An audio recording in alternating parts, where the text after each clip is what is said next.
It's the ABC 12 Highlight Zone, sponsored by Al Serra Auto Plaza. Now here's ABC 12 Sports Director Dave Ciseski. Good evening and welcome into Highlight Zone Week 6. Hard to believe.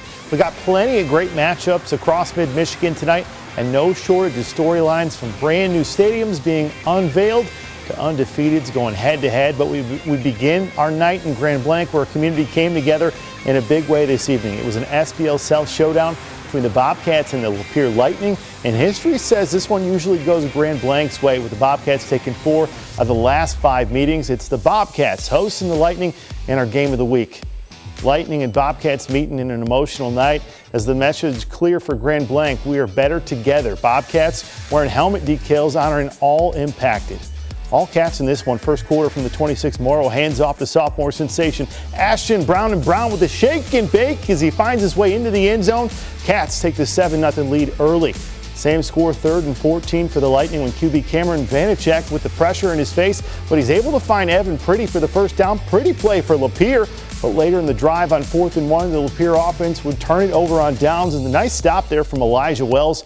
Bobcats take over. Grand Blanc would cash in on that opportunity off the play action. Morrow finds Caston Sendry over the middle, 22-yard reception for the touchdown, 14-0. Late first half, same score. Check this play out. Morrow would go to the air raid. Micah Kemp says, "Call me Randy because you just got mossed." What a catch. 43-yard connection, 21-0 Cats. Second quarter, it's 4th and 19 from the 20. Jake Money Morrow takes the snap, he eludes the rush on the left, then on the right, and somehow, someway, Morrow goes the other way, the whole other way to the side of the field, evades tacklers and takes it sideline, 19 yards for the first down. What a play. And then the exclamation point from Morrow. 1-yard keeper for the touchdown. That makes it 28-0. Grand Blanc remains undefeated, winning 51-0. Over in Kearsley, the Hornets looking for their first win in Flint Metro League play, hosting the Fenton Tigers who sit atop the Stripes division. First quarter, Tigers Noah Shield hands it off to Cruz Gomez, who goes up the gut for the touchdown. Fenton takes the 7-zip advantage. Hornets would battle back, however, down 13-0. QB Colin Doyle goes downfield to Riley Lewis, and Lewis too fast. No one catching him down the sideline for the tutty. Kearsley cuts into the deficit, down 13-7. The Tigers were hungry, however, as Noah Shield is going to go downfield again to his brother, Rory Shield, who fights his way into the end zone as the Tigers extend their lead 20-7. What a play for the Fam connection. But the Tigers, Shield says, hey, some is good, more is better. He'll find Landon Becker in the back of the end zone this time. The Tigers get the victory by a final score of 55-7. Well, it's an SPL South clash with Midland as the Chemics host the Traverse City Central Trojans.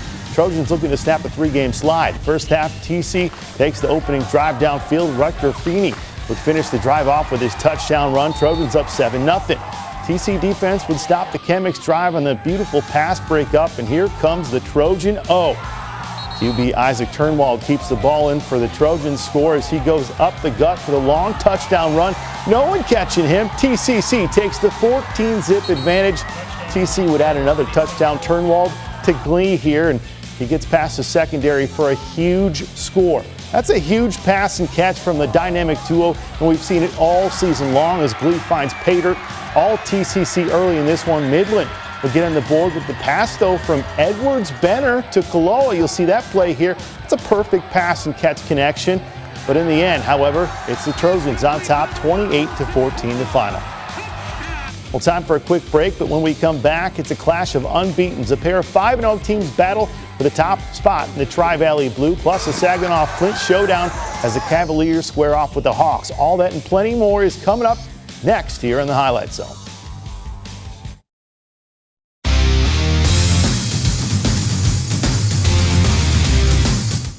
Welcome back. Well, 2 unbeaten squaring off in Saginaw tonight as Valley Lutheran plays host to Ithaca. The Chargers already have 5 wins, matching their total from all of last season. And under 4th-year head coach Paul Reed, they might be headed for the best campaign in school history.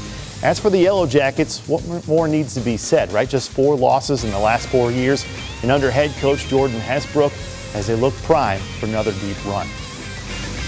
12 years in a row, these two have squared off, and all those games going the way of the Yellow Jackets. Chargers looking for an upset The top spot in the Tri-Valley Blue up for grabs. First quarter, Saginaw Valley QB Jack Strider tosses to Colt Jalen, who runs it in for 50-yard touchdown rush. How about that? SVL out in front early, 7-0. But Ithaca wide receiver Grayson Merchant takes the snap, fakes the handoff. Elijah Smith and runs it in for a touchdown. Ithaca would get a 2-point conversion on the next play.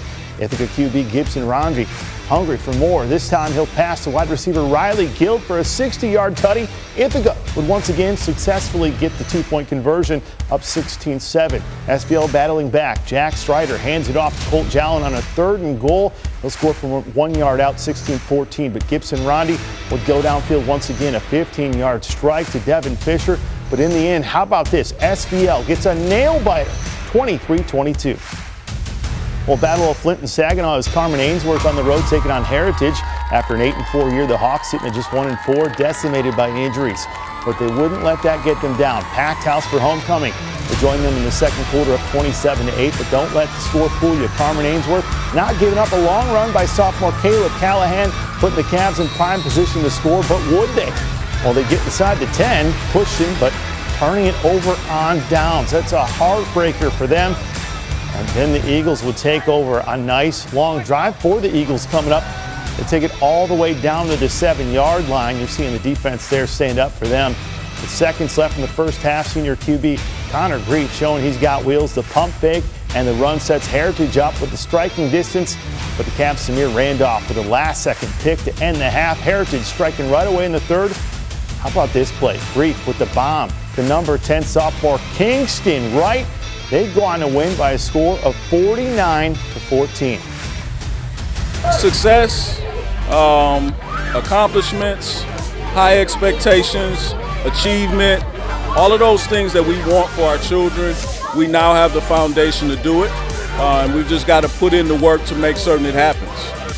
Heard it earlier during the news, Saginaw United cutting the ribbon on their brand new athletic facility today. A new basketball court, weight training room, athletic hall of fame to remember the history of Arthur Hill High and Saginaw High, and of course the football field. And how about a great timing for just ahead of homecoming? And getting to the game, the Saginaw Phoenix looking for win number 1, looking to kick off the new stadium with a dub. Hosting Bay City Central, Saginaw got off to a hot start. First quarter, a team effort. The Phoenix in for the punt block. That's senior Tellis Sears with the takeover of the punter.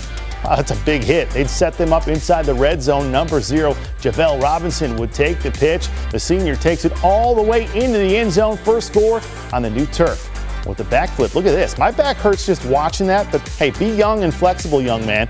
They'd go for 2 and they'd get it 8-0, but Bay City Central not laying down. They'd drive the field looking for a score of their own. Saginaw not giving more than 45 yards in penalties for the setup. Bo Frederick with a quick dump pass to Mac Edmonds. The Wolves getting 6 there. They'd stay in front there by 6. They're 2 points, no good. Lots of ground game in this one. Defense making stops behind the line, but in the end, Saginaw United get its first win in their first game on the new field on homecoming. How about that? A lot of emotions and a 28-6 win. Well, it's time now to check in on our Spotlight scoreboard, and this is a good one. How about the Davison Cardinals? They're a special team with a combo of Jackson Dosh and Ben Nichols at left tackle going to Notre Dame. He was our athlete of the week this past week. They win another big one on the road, 57-14. They remain undefeated. And how about Freeland? They keep it rolling, 49-8. They improve to 6-1. Hamady improves to 4-2 with a 48-0 dominant victory over Atherton. Swan Valley 62-0. They're 5-1. They're for real. They had 6 wins all last year, and Frankenmuth makes it look easy. 2 great teams were squaring off, but they get the win over John Glenn 51-12, and Michigan Lutheran hang 69. They improve to 3-3.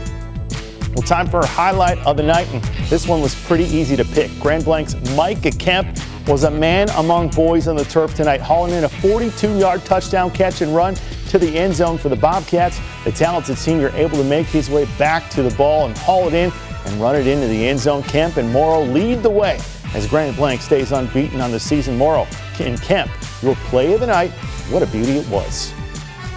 The votes are in, and with 47% of the tally, the Goodrich Martians are your Week 4 Elga Fan Zone winners. Congrats to the Martian faithful.